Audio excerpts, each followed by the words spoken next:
Hello everyone.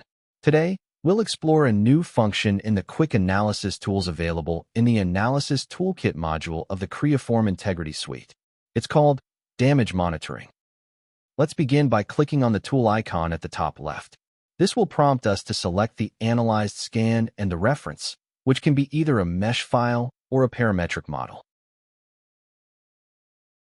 What the software will then automatically perform is a best fit between the two surfaces, as well as generate a color map.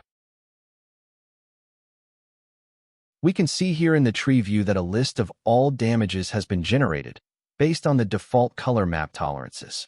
By clicking on each one, we can see exactly where it aligns in the 3D viewer. This is showing us how the scanned surface has changed over time. Negative values mean that there is a loss of material at that location.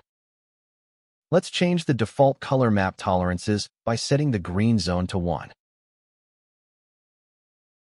As a result, the number of listed damages updates.